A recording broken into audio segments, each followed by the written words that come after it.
I can take the weight of my body and shift it over this foot, but still be holding it through tension. And so no sinking is happening.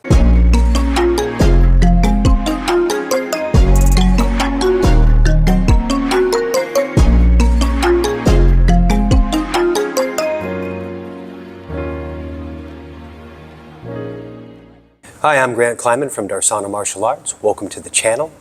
If you enjoyed this content, please like and subscribe and share your thoughts in the comments below. If you'd like to support us, there are links in the description. All right, let's get to the lesson. We start learning Tai Chi in terms of the outer shape of the postures and the movements. This is just what we can first recognize as students when we come into the practice. So it's understandable that when we're first learning to move and step, that our understanding of how this is done is by shifting the weight.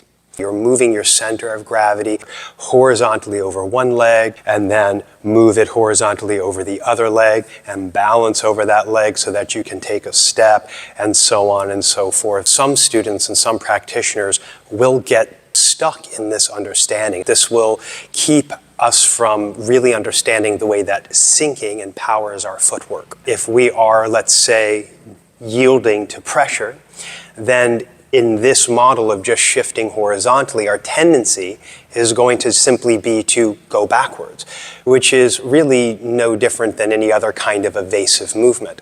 We're simply moving the structure of our body away from the force. And if the force continues to come towards us, then we're simply going to be pushed backward over that heel. Likewise, when we want to transfer force into the other person, then what we feel like we must do is shift our weight forward. And the problem with this is the limit of what you're able to do is the limit of your strength of your leg pushing against the ground to drive your center forward. And this is going to cause all kinds of tension in your body. What you really want to be doing is sinking vertically from one leg to another.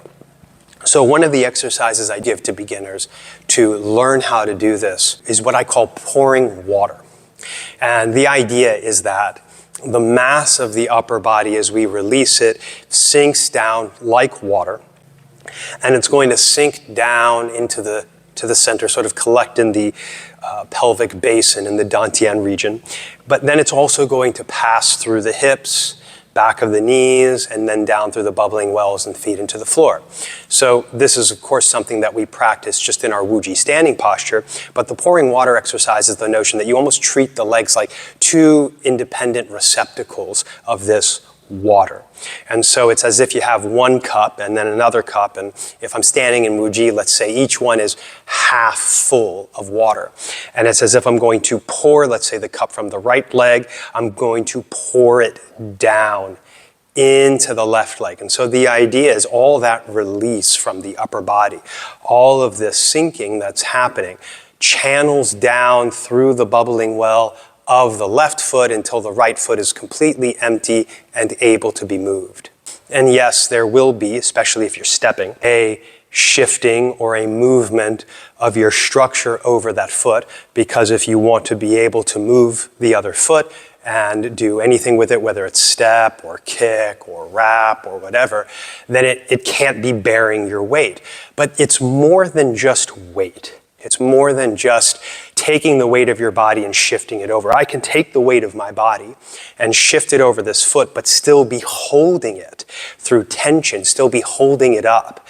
And so no sinking is happening. But I've put all the weight on this foot and I can balance this way, but I can feel that the weight is top heavy. If I were to receive any force, a push, a pull, that would cause me to teeter on the sort of, if you will, the stilt of my leg.